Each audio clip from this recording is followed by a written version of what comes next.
Bu juda erkaklarni qo'rqitadigan, to'ydan oldin kuyovlarni qo'rqitadigan mavzuda.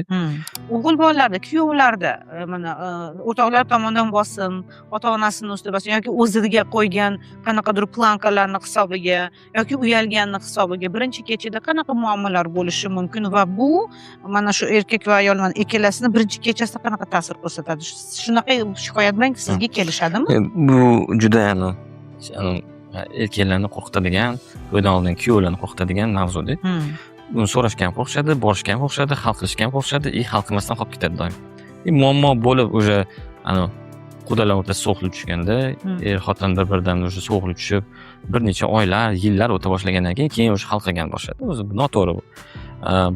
Bu jinsiy aloqa yaxshi bo'lishi uchun faqat erkak kishi sog'lom bo'lishi kerak emas. Bu aytgandek, qiz bola ham sog'lom bo'lishi kerak, ham ruhan, ham jismonan.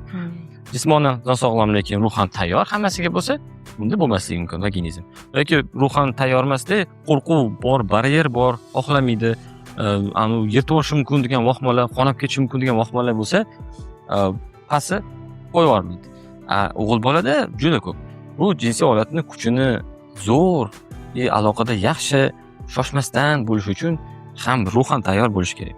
Ko'pincha jinsiy aloqa bo'lmagan o'g'il bolalar, to'ydan oldin jinsiy aloqasi bo'lmagan o'g'il bolalarda eshitgan gaplardan qiz bola chiqmasin bo'ladi. Ichkarida bo'lsa mahalada chuqurroq bo'lsa kiribman, u ichkarida ekan, meni jinsiy holatim razmeri kichkina ekan, yetib bormasa kerak degan qo'rquv bor hozir shunaqa erkaklar orasida, kuyovlar orasida. O'zi aytayapmiz, mana 1,5 sm, 2 sm bo'lar ichkarida. 5 sm jinsiy holat bilan ham aloqa qilsa bo'ladi. Shart emas u uzun bo'lishi, 18 sm bo'lishi. Uzunligi o'ylay boshlaydi, kinolar bilan solishtira boshlaydi. Agar qiziga ololmasam, meni kim degan odam, xotinim mening ustimdan kulishi mumkin. Va kichkina ekanman deb shunaqa narsalardan qo'rqadi. O'shaning uchun shu narsani kim bilan hal qilaman deb o'ylaydi. Kuyovjo'ra etsa kerak deb o'ylaydi, lekin kuyovjo'ra etmaydi. Kuyovjo'ra bilasan, o'sha teshik, o'sha yoqqa qarasan bo'ldi. Duolarni o'qiysan bo'ldi. Boshqa hech narsa yo'q. Mola yasliq tushuntirish, mana bunaqa qilishing kerak. Mana bunaqa bo'lib qolsa, force major holatda mana bunaqa qilishing kerak. Bo'lmasa bunaqa qilishing kerak degan narsa yo'q. Faqat duo o'sha joy bo'ldi. Ko'p kuyovjo'ralar nima o'rgatdi so'rasam, shunaqa ikkita gap bo'ldi, boshqa narsa yo'q. Qanaqa taktika, nima surish kerak, nima deyish kerak xotinga, o'sha xotiniga nima deyish kerak, qarshilik qilish kerak, qilsa nima deyish kerak, bo'shashsa nima deyish kerak, oyog'ini ochmasa nima qilish kerak.